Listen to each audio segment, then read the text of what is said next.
Welcome back to my YouTube channel. I'll be teaching you how to make a cowl neck dress.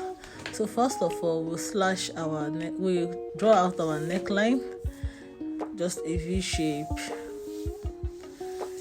then to however you want it. Then we'll be drawing our slash lines. So I'm just going to draw like 2 slash lines because this is a half scale. For a full scale, you should have more slash lines so that you have more folds. Then I'll draw another line so that I can use it to transfer my darts there.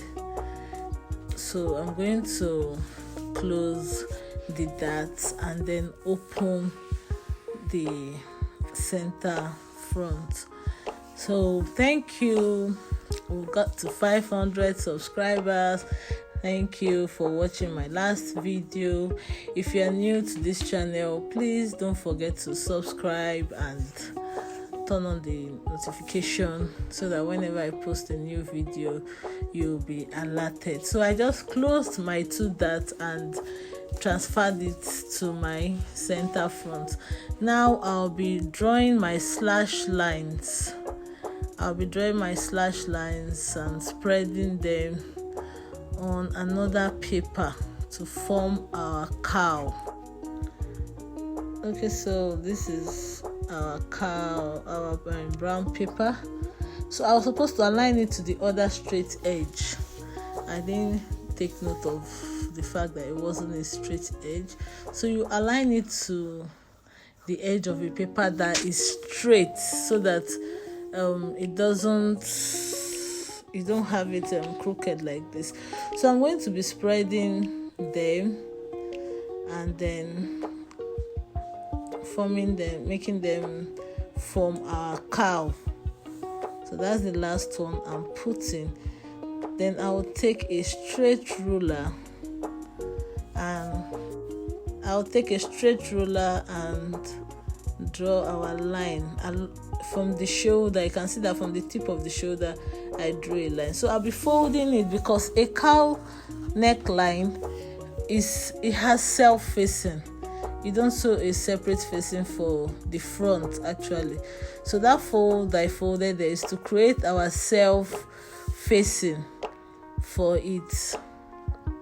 So I'm now trying to cut off like the normal edge of the other side. So now I'll be cutting our facing. So this extra one above the line is going to be our facing. And yes, I'll draw my grain line. It's supposed to be cut on a bias. A cowl is supposed to be cut on a bias. That's why I drew that line. So now I want to add like an extra paper because I said it's a cowl neckline dress. It's not just a bodice. So I'm adding another paper so that I can add the lower part. So this lower part is a dartless skirt. That means I drafted my skirt pattern without a dart, without inserting that. So I will attach it to the waist of the bodice and then trim every other excess paper, and our pattern is ready. Don't forget that I said the front paper would have been on a straight line. So this is my back.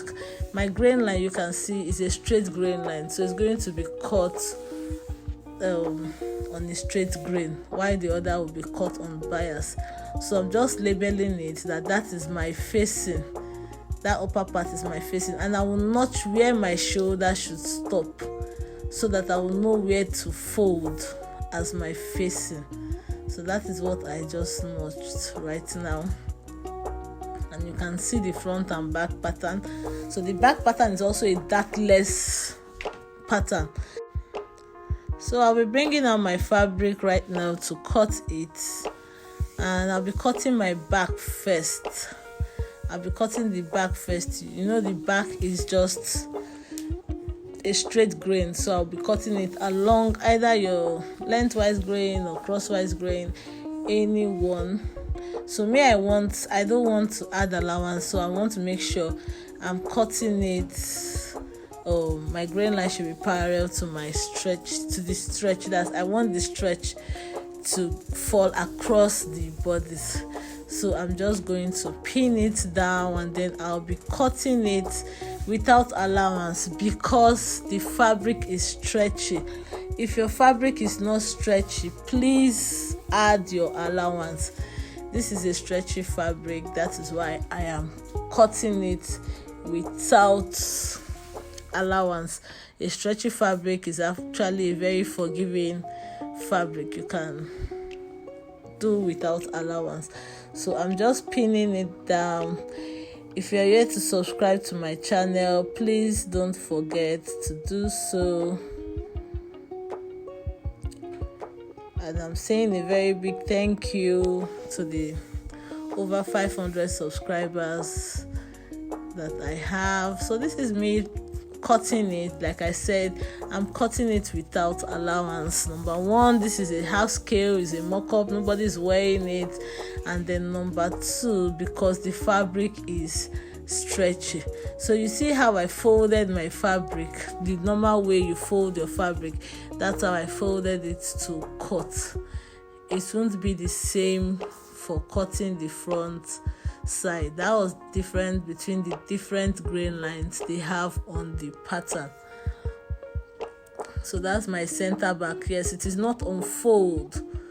It is not unfold. Remember that it's supposed to be like a bodycon fitted, and I don't want any bulge. Then I'll go right after that to cut out my facing.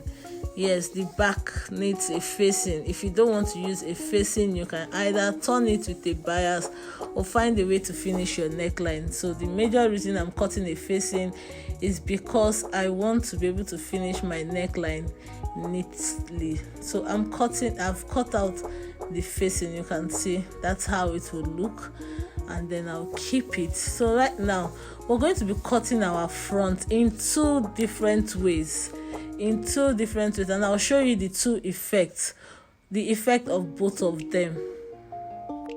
Okay, so like I said, it's supposed to be cut on bias. That is why you can see me folding my fabric this way. Remember, a through bias is 45 degrees. So I'm folding it on bias so that I will have my full stretch. So this is my first way of cutting it. You can see I am cutting exactly what is on the pattern. After cutting this one, I will show you the results. Then I will cut it with a little space. That's if you want it deeper. I will now show you how to also cut it. So I'm pinning my pattern to my fabric because you can see, because I didn't cut that brown paper, because it's not a straight line, that edge, you can see I'm having a little difficulty aligning it to the folded part. So when adding your paper, please make sure it's the default edge you're using. So I'm also cutting this without allowance. Also, I'm cutting it without allowance, and like I said, I'll be showing you the two types of cowl. So this one, because I'm just using what we drafted, and remember I'm cutting with the facing, it's not really deep, so I'm notching that my facing. So I notch that my facing. I will see the result of what this will give to us. So normally a cowl pattern is supposed to be like this because of the facing, because of the self facing. You know how it drops. You're not meant to start using bias to turn that place. So this is front and that is back, and I'm going to be showing you the result of this particular first one now. So this is the result of the first one. You can see it's not really deep. So let's cut another one so that our cowl will be deeper. So you can see me also folding my fabric. You can see the way I'm folding it, sort of like a triangle. That's how you cut on bias. So now I'm going to be pinning my fabric, but I'm tilting it a little bit because I want a deeper V. That's why I'm tilting it a little bit. I'm not aligning it to the fold this time around, so that my V can come out deeper. So I'm just pinning it. Please, if you have not subscribed to my channel, please don't forget to do so, and give me a thumbs up if you like this video. And now I'm cutting out this second one, you can see, and also with the facing I'll cut it out, and then I'll show you what the outcome of this one is. If you can tell me in the comment section if you prefer the first one or the second one. I also notch my facing, very important, please don't forget. Now this is the second one. You can see that the cowl is a little bit deeper.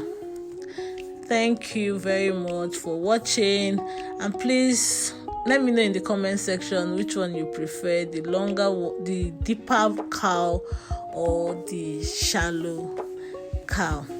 Thanks for watching. See you in my next video.